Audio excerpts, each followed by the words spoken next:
with you.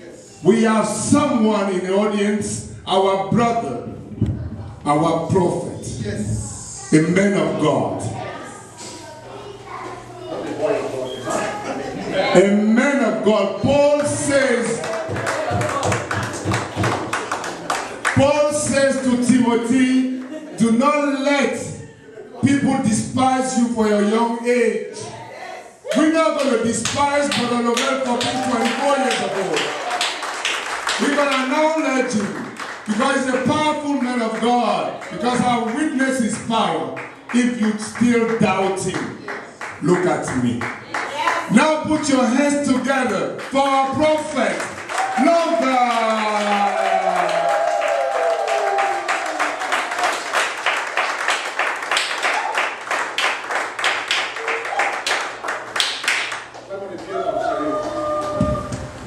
Jesus.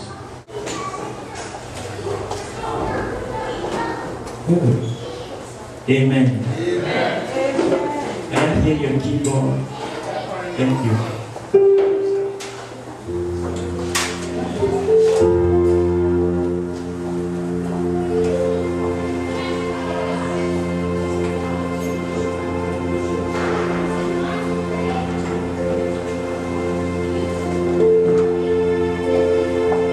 I want you to take this moment to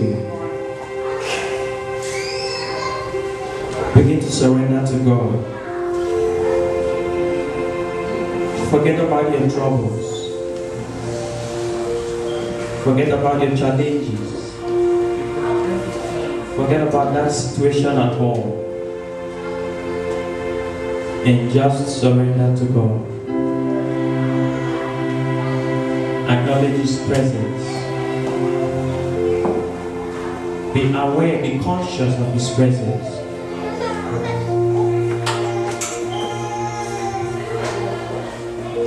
Be conscious of His presence.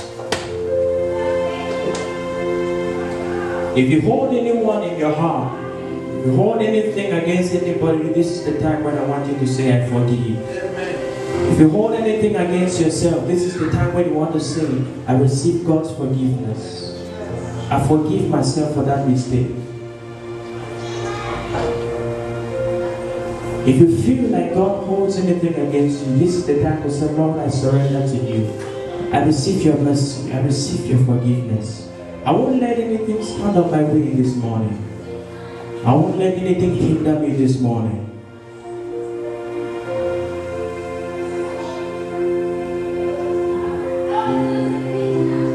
Thank you. We lift your name. We lift your name. We lift your name. We lift your name. We lift your name. We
Slain on the cross of Calvary for the salvation of mankind, our Lord, our Savior.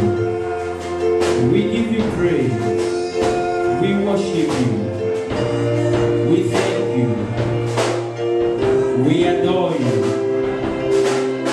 Yes, Lord. Yes, Lord. Thank you for your holy presence. Thank you, Jesus. Thank you, Jesus. Hallelujah.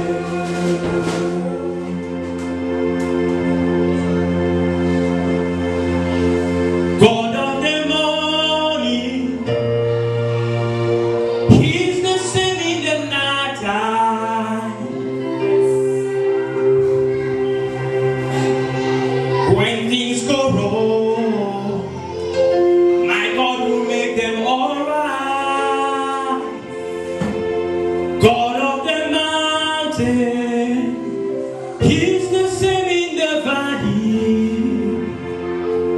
God of the day, He's the same in the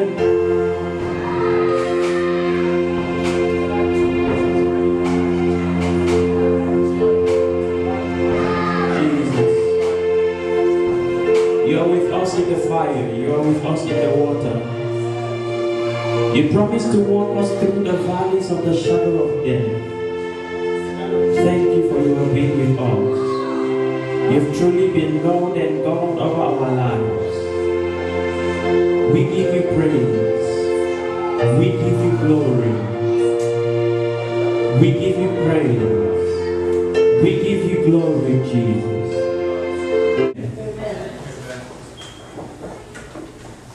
If you're in the house this morning and God has moved and touched you through this ministry, through the ministry of Prophet Lovell, through me, maybe prophetically, maybe I gave you a word of knowledge, maybe we prayed and you experienced a breakthrough, a healing in your body, you experienced salvation in any way, taking testimonies. I want you to write down your testimony, what you were going through, what happened when you had an encounter with the grace of God upon my life, and the outcome.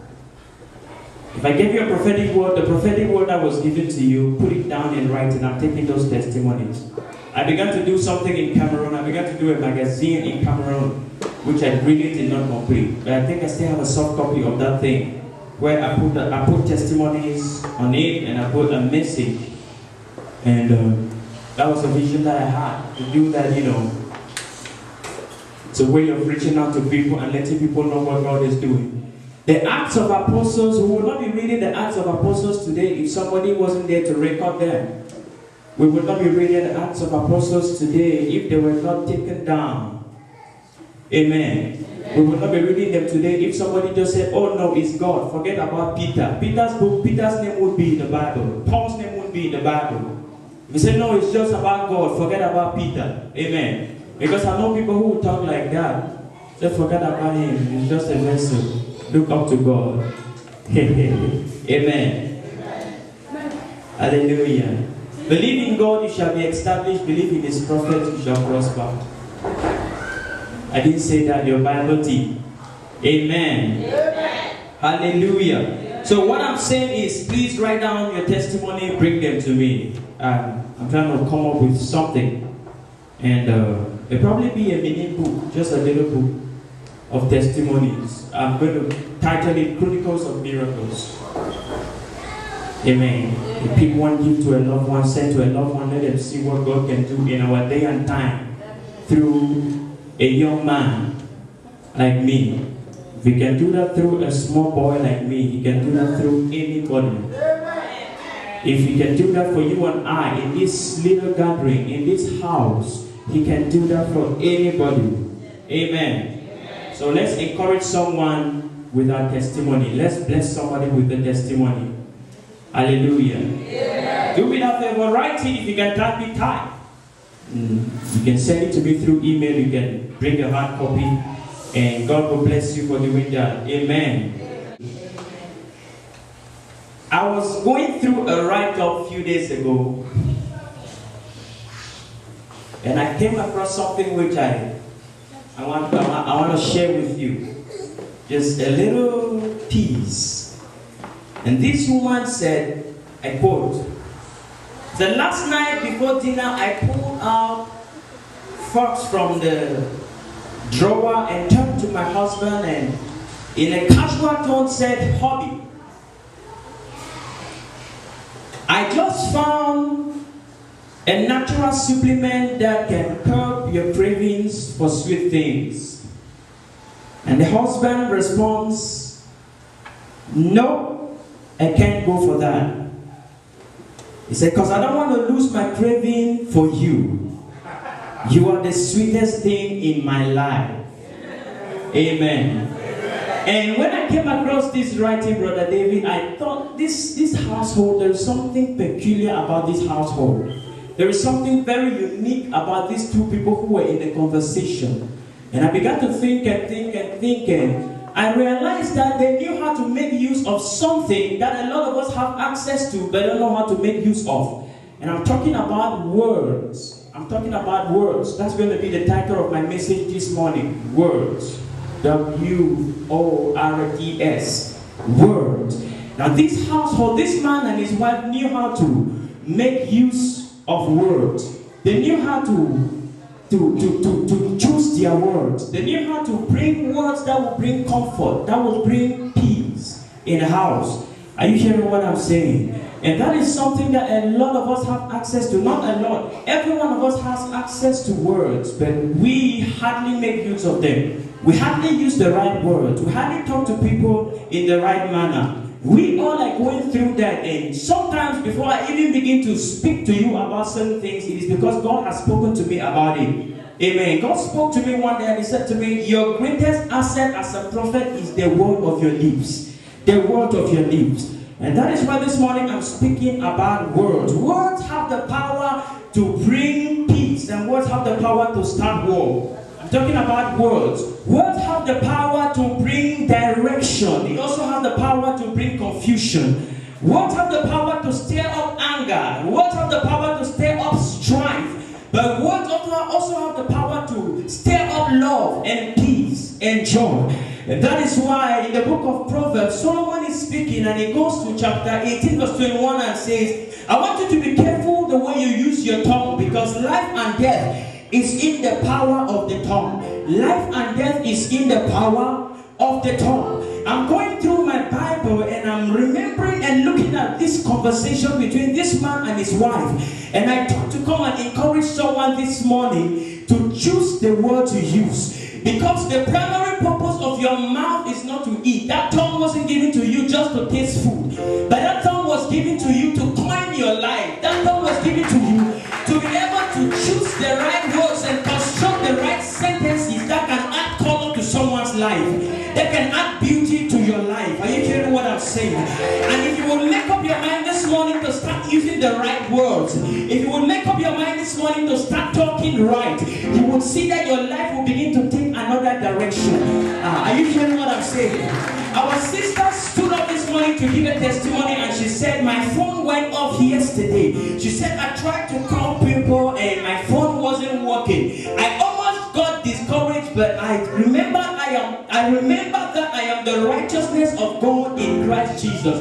So discouragement was tearing up, and she remembered a word from the word of God. Discouragement was tearing up, and she encouraged herself. How? She remembered the word that says, you are the righteousness of God in Christ Jesus. And she gained her joy. She regained her joy. You could see her crying here this morning. Those were not tears of sorrow. Those were tears of joy. Amen. Why? Because of words. Are you hearing what I'm saying? Words.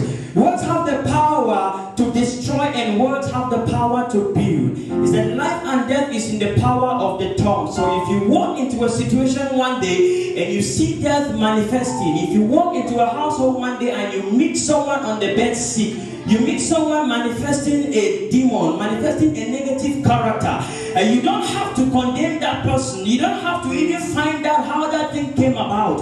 All you need to do is put your words to work.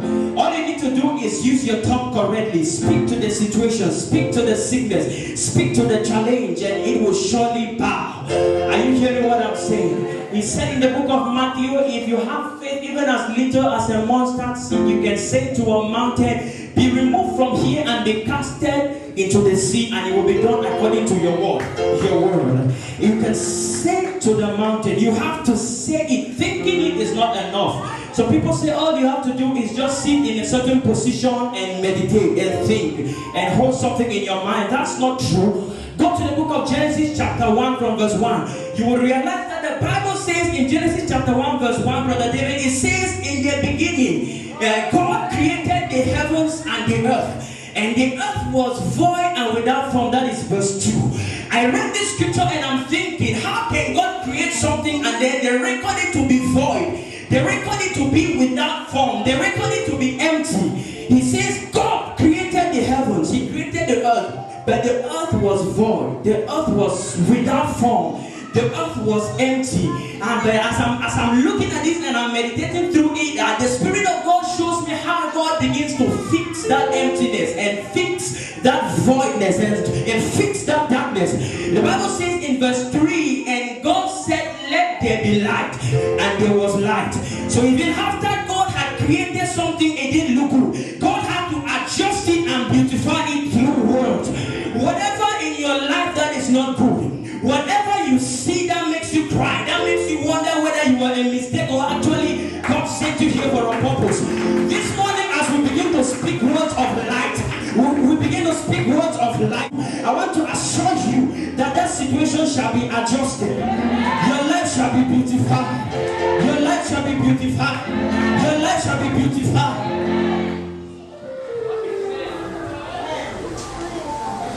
Genesis chapter 1. I like Genesis chapter 1 because every time I go through that scripture, I see something new. And if you notice, I speak from that chapter a lot, but I say different things every time I come. Right. Amen. Because God speaks to me. He said, in the beginning, God created the heavens and the earth. And the earth was without form and void. And darkness was upon the face of the deep. And the Spirit of God moved upon the waters. He went around and inspected the creation. He had not spoken at that time. When he inspected the creation, no, this is not good enough. And then he said, let there be what? Light. How did he bring light into existence? He spoke. Words. He spoke. Words. There is tremendous power in words, brother. There is tremendous power in your tongue. As Christians, as children of God, we need to practice God-likeness. Meaning we need to start learning how to act like God. Amen. When you look at a situation and you don't like it, what you have to do is not to complain, but to change it. How? Through your words. Don't blame God for it. Do something about it. Don't blame your neighbor. Don't blame your parents for your situation. Do something about it. You can speak to it and see it change. And I prophesy in this morning service, by reason of this revelation, when you walk out of this place, you will speak to things and see them change. You will change situations with your word. You will affect changes around you with the power of your word. In the mighty name of Jesus. Now the Bible speaking in the book of John chapter 11, if you read the book of John chapter 11, you see the story of how Jesus raised Lazarus from the dead. And the Bible says when Jesus heard the news of Lazarus' sickness, he tarried for 4 days doing his business. But he had already sent a word saying this sickness is not unto death. I don't care what happens, this sickness is not unto death. And when Jesus showed up 4 days after Lazarus had died and been buried, people came around to mourn with him. Some came around to console him. Oh, your friend is dead. Others were blaming him. If you had been here, this boy would not have died. But Jesus said, that man is not dead, he is only sleeping. He is not dead, he is only sleeping. He still put words to work. And when he got to the grave, despite the chaos that was around him, despite the blame that people put on him, he looked up and the Bible says he cried out with a loud voice, words. He said, Lazarus, come forth. He didn't sit there meditating. One of the things that is beginning to creep into the church is what they call yoga. There is meditation, Christian meditation, but you need to study your Bible to understand what it is. It's not the same like what they do out there. He said in Joshua chapter 1 verse 8, he said, meditate on his word day and night, that thou mayest observe to do all that is written in it. So meditation is a good thing, but you need to know where it applies and how it works. Amen. So I'm saying this to say Jesus didn't sit there doing some ritual. No, he looked up to heaven, cried out with a loud voice, and then spoke to the dead man, spoke to the dead situation, and called him to come forth. The Bible says the man who had been dead 3 days came forth. The man who had been dead 4 days rather came forth. He came forth. But if you would use your words rightly, there is no situation that you can go through and die in. If you would use your words rightly, whatever it is that has been dead in your life, not Pastor Abraham, not Prophet Lover, you can call it back to life. Because that word that says power is in your mouth doesn't say it's in the mouth of the prophet. Doesn't say it's in the mouth of the pastor or the apostle. It says life and death is in the power of the tongue, your tongue, my tongue. Amen. So you have to walk out of this place this morning with a decision to speak rightly. You have to walk out of this place disciplining yourself to think before you speak. Before you offer words, think of the effect those words are going to have on your hearers. Before you say something, determine in your heart what you want to achieve with those words that you are using. Are you hearing what I'm saying? So don't just open your mouth and let air flow and anything comes out. When you open your mouth, think of what you want and then speak, and it's going to come to pass. You getting what I'm saying, somebody? Amen. And in the book of Genesis chapter 32, the Bible speaks of Jacob. Jacob encounters an angel in Genesis chapter 32 from verse 22. And he begins to wrestle with this angel. And whenever I read this scripture, this is something that the church has made us believe. This is something that even theologians have made us believe. But when I read this scripture recently, I got a new revelation. If you read that scripture from Genesis chapter 32 from verse 22, you will see that Jacob was wrestling with this angel. And the Bible says he wrestled with the angel all night. And when morning had come, and it was time for the angel to depart, and saw that he couldn't overpower Jacob, he touched his jawbone and broke his jawbone. And when I came across this scripture, I'm wondering if the angel is trying to depart from Jacob because he cannot overpower Jacob, shouldn't he break his hands? If it's a physical fight, he should target his hands, touch his hands and break them, touch his feet, make him paralyzed and escape. But the Bible says he touched his jawbone and broke it. And I'm thinking, if he touched his jawbone, it means there was something he was doing with his mouth that didn't let that angel go. He was fighting a word battle with the angel. Are you getting what I'm saying? It was words that they were using to fight, not physically. Are you hearing what I'm saying? And when the angel touched the mouth of Joseph, touched his jawbone and broke it, and Jacob still made a statement, he decided to bless him. He touched his jawbone and broke it. And Jacob, even with the pain in his jaw, still said, I won't let you go until you bless me. And finally the angel decided to surrender and to grant him his heart desire.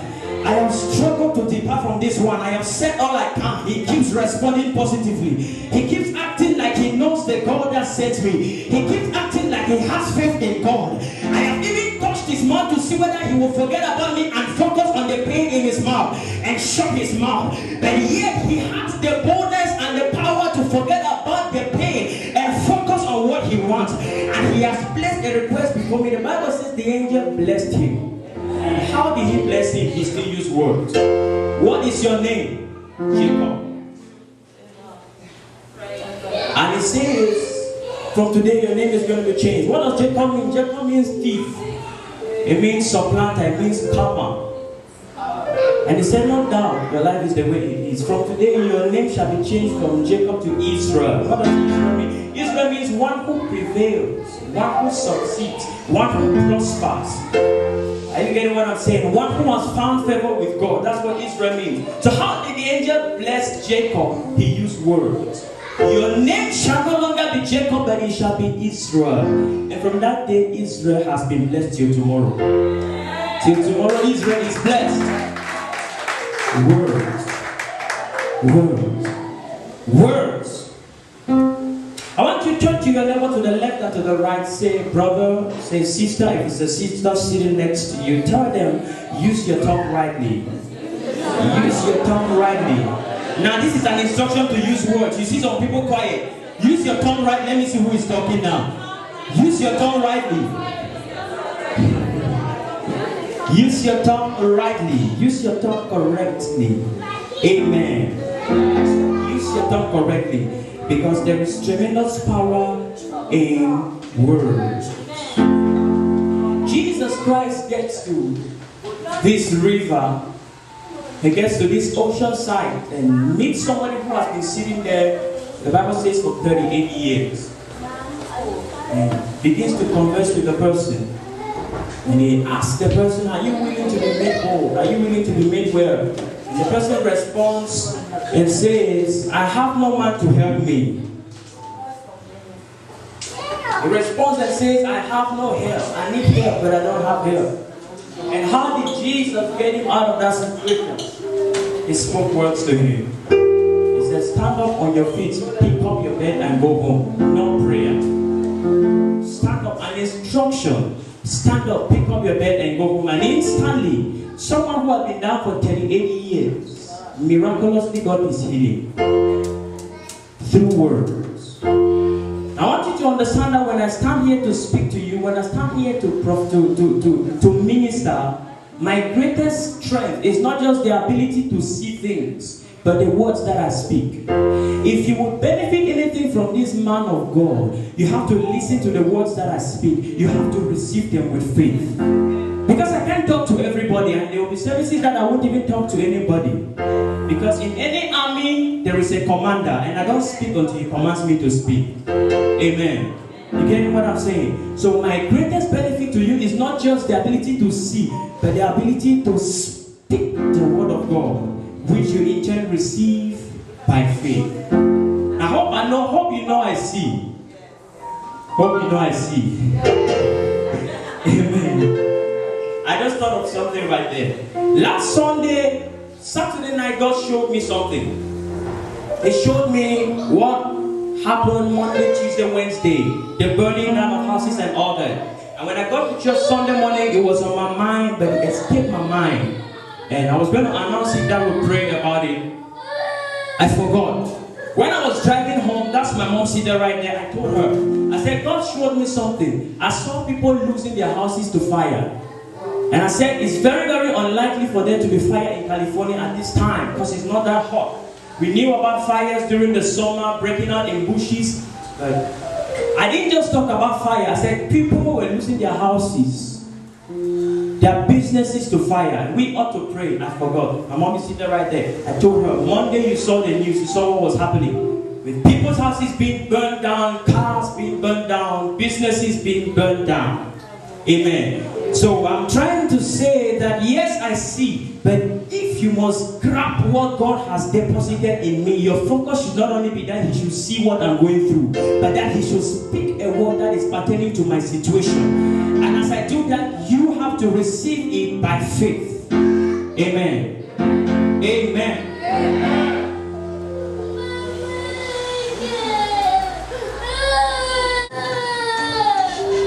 Words. Curses and blessings are products of words. Consciously spoken with an intention, with a definite intention. Let me say that again. Curses and blessings are products of words consciously spoken with definite intention. What do I mean? When a native doctor most of the people you see being repatriated back to Africa, especially in some countries in Africa that practice a lot of black stuff. Most of the people you see who came here genuinely and got deported, those people really, they are very innocent. It is just somebody calling for them to come back home through his word. 75% of people you see come here and they are succeeding, and you hear 10 years later they have been deported. Somebody mentioned their name on an altar back home and called them back. A native doctor will pick a photo and look at it and say, "Hey, Brother Sinner." Let me call him Brother Sinner because it cannot be you and me. It must be someone who doesn't know God. And calls him Brother Sinner. As I speak right now, wherever you are, I give you 3 months to come back home. As a matter of fact, I've heard a confession from somebody. We were doing deliverance, praying for somebody. And while we were praying for that person, the demon in him began to speak. And said, "This boy ought not to go abroad. Why did he travel?" He said, "This man has no children today because he defied our shrine. In our family, nobody crosses the sea. And because he crossed the sea and went to Europe and came back, we have refused to give him children." The demon was speaking through him. Now, how did they do that? They use words. They consciously utter words with an intention. So you will come back home and serve the God of our Father. And 5 years later, you hear the person has been deported. And when God also gets ready to bless you, He sends a prophet your way to speak something positive.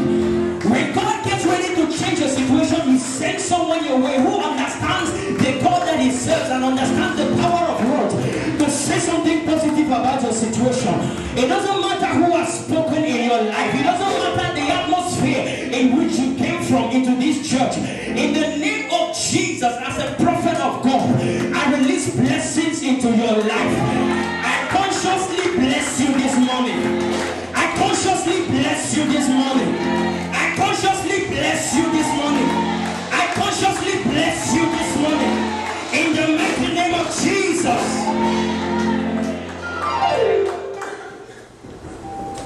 Consciously spoken with definite intention. So whenever you make up your mind to change the situation, be definite about what you want. Don't say, "If God heals me, fine. If He doesn't heal me, okay." No. Say, "In the name of Jesus." Romans chapter 8 verse 11 says, "If the spirit that raised Christ from the dead dwells in me, that same spirit shall vitalize my mortal body. Therefore I speak to you, pain, submit to the spirit of life that is in me." Say, "In the name of Jesus." The Bible says, "The Spirit of God, if it dwells in me, it shall bring life to my mortal body. Therefore I speak to your heart situation. Submit to the Spirit of God that is in me."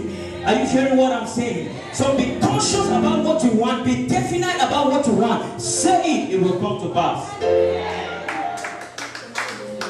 Amen. It will come to pass. Amen. Let's look at the scripture, Genesis chapter 9.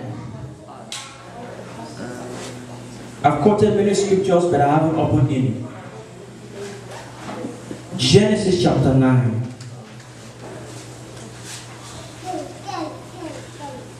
Genesis chapter 9 from verse 18. It says, the sons of Noah, I'm getting ready to round up now. It says, the sons of Noah who came out of the ark were Shem, Ham, and Japheth. Are you there? Alright, I want somebody to read that scripture for me.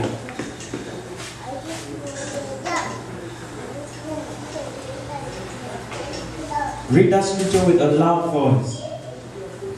And the sons of Noah that went forth of the ark were Shem, and Ham, and Japheth, and Ham is the father of Canaan.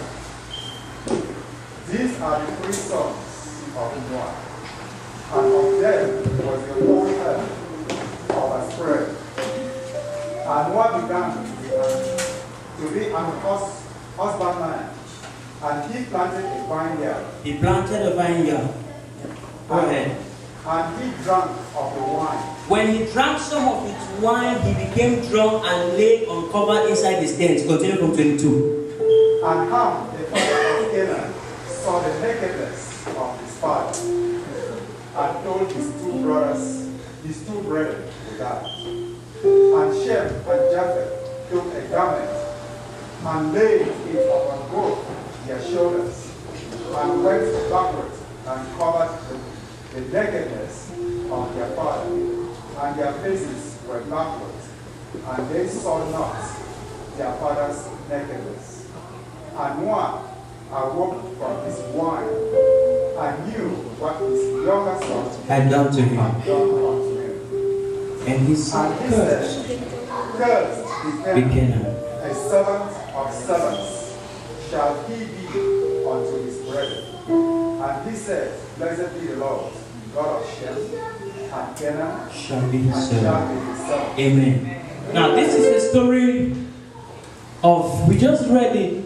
When Noah left the ark, he had 3 children at that time. He had Shem, he had Ham, and he had Japheth. The Bible says he planted a vineyard. And one day he harvested of the grapes and made wine for himself, drank and got drunk. And while he was sleeping in his room, he forgot to cover himself. And Ham, his youngest son, walked into the room, saw him naked, went out and made a scandal of his father. And when his older brothers heard of what his father was going through, the Bible says they came in backwards with their back. They entered the room with their back and covered the father. And then later the father regained consciousness and began to do what? To curse. How did he curse? He spoke words. Curse be Canaan. Not only did he say curse be Canaan, he defined the curse. A servant of all will he be. And the part where I want us to begin praying for is this particular portion. Now, Canaan was not there when the sin was committed. Ham, the father of Canaan, committed the sin.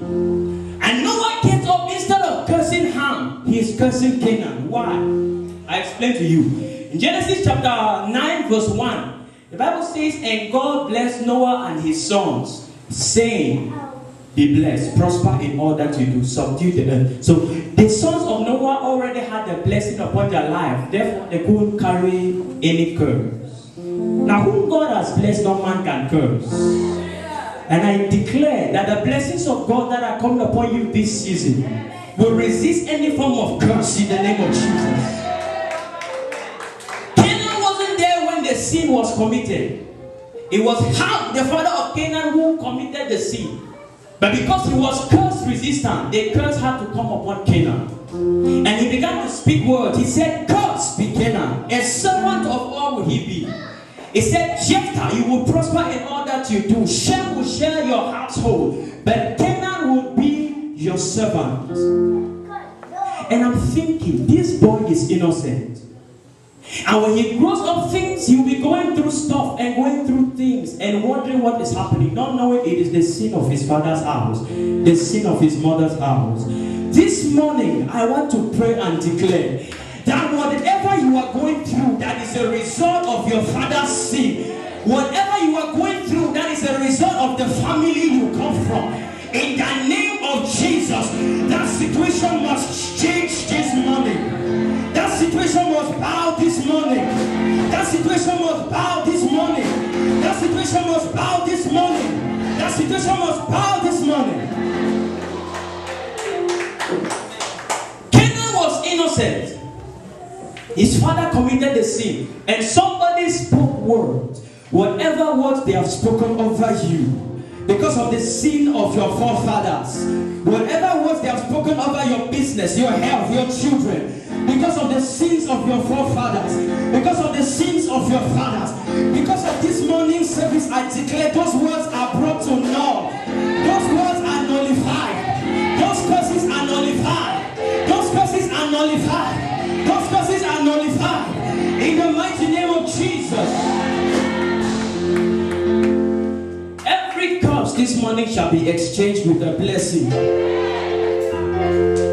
Every curse this morning shall be replaced with a blessing. They mentioned your name on a juju altar and said you will not prosper. I mention your name from the altar of God and I declare you will prosper. You will prosper. You will prosper. You will prosper. You will prosper. You will prosper. You will prosper. You will prosper. They mention your name on a juju shrine and said you will never be healthy. I mention your name from God's own altar that in the name of Jesus you will dwell in divine health. You will dwell in divine health. You will dwell in divine health. You will dwell in divine health. In the name of Jesus.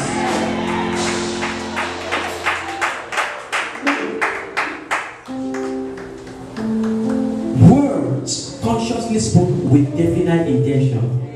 What is it that you are going through that came upon you by reason of your father's shrine? That came upon you by reason of that idol that was worshipped by your forefathers. This morning, God is breaking it. Now be on your feet as we begin to pray. God is breaking it. God is breaking it. God is breaking it. God is breaking it. Prayer point number 1. Father, as I pray, reverse every curse that came upon me because of my father's iniquity. Reverse every curse that came upon my generation because of the sins of my forefathers. Canaan was innocent, but he grew up being a servant because of the sin of his father. Lift up your voice right now. Whatever it is that I am going through, that came upon me because of the sins of my forefathers, the sins of my fathers. This morning as I pray, Father, reverse. Father, reverse. Father, reverse. Reverse them, oh God. Reverse them, oh God. Reverse them, oh God. Reverse them, oh God. Reverse them, oh God. Reverse them, oh God. Lift up your voice and let me hear you talk to God right now.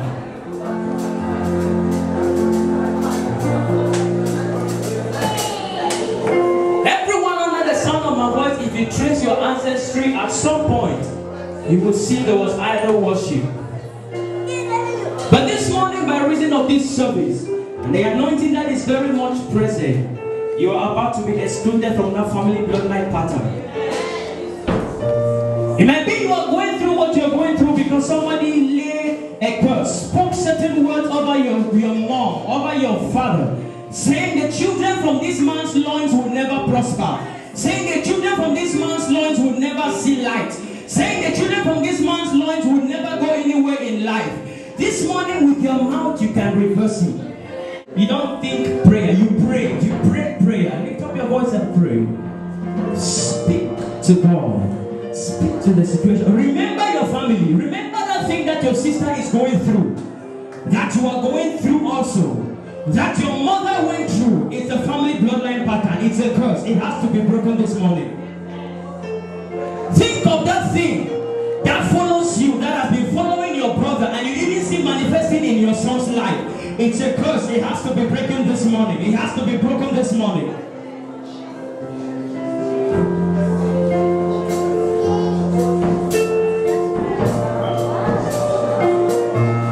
Talk to God. Talk to God.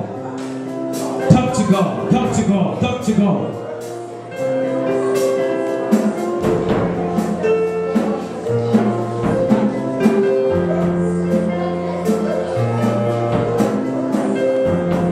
In Jesus' mighty name we pray.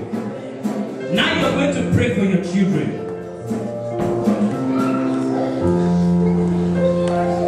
Say, Father, as I pray this morning. Now repeat after me. Father, as I pray this morning. In the mighty name of Jesus. Release my children from any curse awaiting them in the future because of my sin.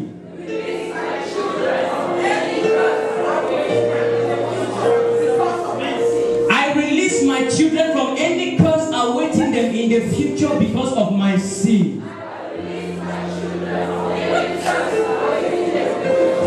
Now these are words we are using. Make sure you say what we are saying. I release my children from any curse seed.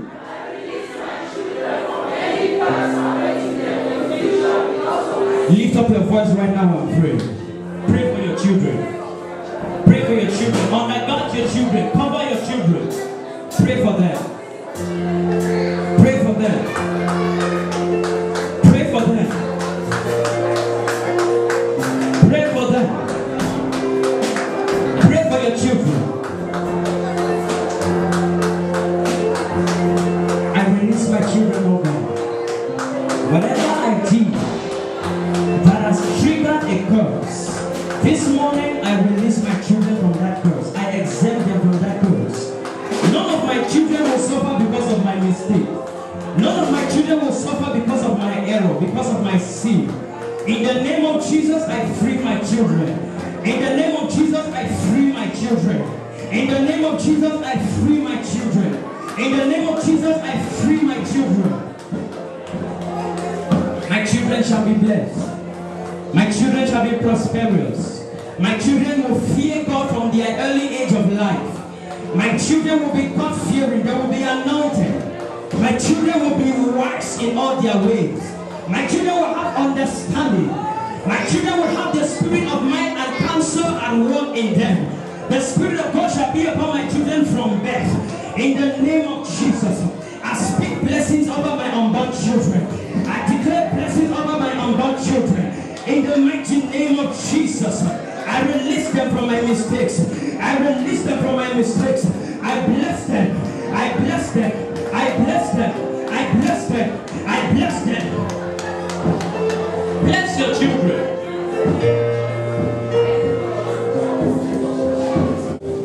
The Bible says in the book of Acts chapter 10, it says at Thyatira there was a man named Cornelius, a centurion in what was known as the Italian regiment. He and all his family were devout and God-fearing. He gave generously to those in need and prayed to God regularly. And it says one day, at about 3 in the afternoon, he had a vision, and he distinctly saw an angel of God who came and said to him, the angel came with a word, Cornelius. And he started in fear. What is it? He asked. And the angel answered, your prayers and gifts to the poor have come up as a memorial offering before God. I stand just like the angel came to Cornelius and declared, your prayers and offerings have gone up before God as a memorial. And this morning I came as one sent by God to declare blessings over your life. This morning I came as one sent by God to declare prosperity to you. This morning I came as one sent by God to release peace into your household. This morning I came as one sent by God to release health into your body. In the mighty name of Jesus.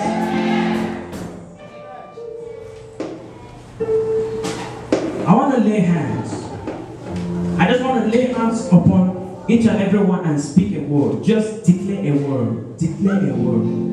Declare a word. Declare a blessing. I want to command light to come into the darkness. How many of us want to do that this morning? I'm going to do it very fast, but I want you to be in faith. I want you to believe that this blessing, as this blessing is spoken over my life, it will change my situation. I know what I'm talking about. Words. The Bible says in the days of Samuel, none of his words, all the days of Samuel, none of his words fell to the ground. It means Samuel could dream a dream and won't come to pass. He could see a vision and die without even seeing it come to pass. But when he opened his mouth to speak, God honored his word. This morning I want to speak words over your life. I want to prophesy over your life that in the name of Jesus, as you step into December, the month where we celebrate the coming of our Lord Jesus Christ, you will also step into your miracles and step into your breakthroughs and step into your next level and step into answered prayers. Are you ready for that? Pass me no gentle Savior.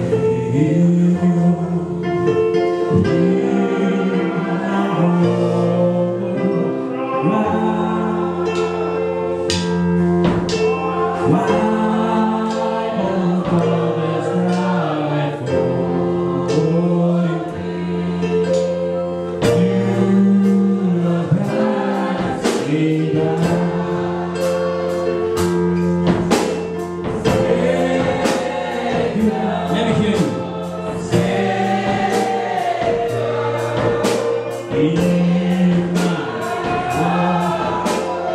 I declare a blessing of heaven this day.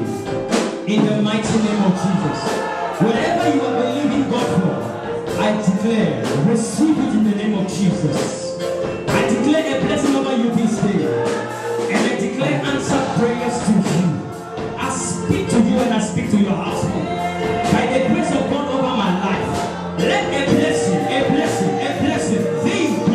of God that maketh rich and addeth no sorrow begin to manifest in your life. In the mighty name of Jesus, let the blessing of God that maketh rich and addeth no sorrow begin to manifest in your life. In the name of Jesus, I use you as the point of contact to pray for your husband. I pray for your health and I pray for his health. That in the name of Jesus, whatever has been troubling him, comes to an end this morning. In the mighty name of Jesus, I declare peace. Peace in the name of Jesus. I speak to your health.